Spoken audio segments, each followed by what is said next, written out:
கிருஷ்ணமூர்த்தின்னு திமுகவோட ஒருத்தர் வந்து தாவைக்காவோட ரசிகை பெண் ரசிகை வந்து ரொம்ப கடுமையாக விமர்சிச்சிருக்காரு. என்கிட்ட அவங்காண்டி கிடைச்சா செருப்ப கைட்டி அடிப்பேன்.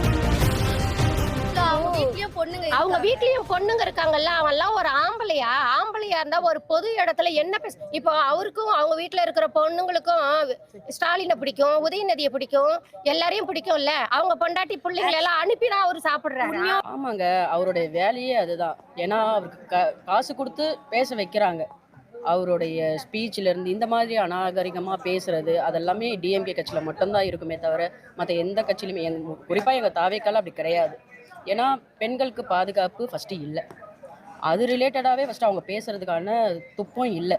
அதை விட்டுட்டு பெண்களை இழிவுபடுத்தி பேசுகிறது, நாங்கள் வந்து எங்கள் டிவிக்கேல ஏதாவது சொன்னோம்னா அதை ஏதாவது கொச்சப்படுத்தி பேசுகிறது, இதே தான் அவங்களுடைய இதாக வச்சிட்ருக்காங்க. ஸோ அதனால் அது அவர் கைக்கூலியாக தான் வேலை செஞ்சிட்ருக்கார் சிவாஜி.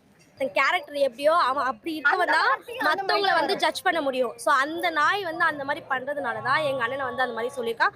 ஒரு பொண்ணை வந்து அந்த மாதிரி சொல்லியிருக்கும் போது எங்களுக்குலாம் ரொம்ப கஷ்டமாக இருந்துச்சு. தேவையில்லாம ஒரு வார்த்தையை விட்டுருக்காங்க அப்படின்னு. இப்போ ஒரு பொண்ணு நீங்கள் அந்த வார்த்தை சொல்கிறீங்க, உங்கள் வீட்லேயும் அக்கா தங்கச்சி இருக்குது, அம்மா இருக்குது, நீயும் ஒரு அம்மா வயிற்றுல தானே பிறந்த. இன்னொரு பொண்ணை பற்றி நம்ம இழிவாக பேசுகிறோன்னா சரி, அவரு தான் அறிவில்லாத பேசினார், நாங்கள் அதை ஏற்றுக்கிறோம். ஏதோ அந்த குடிக்கார நாய் ஏதோ ஒன்று கத்தி பேசிச்சு கூட, அத்தனை ஜனங்க அங்கே ஸ்டேஜ் போட்டு உக்காந்துருக்காங்களா, அவனுங்களும் கை தட்டி.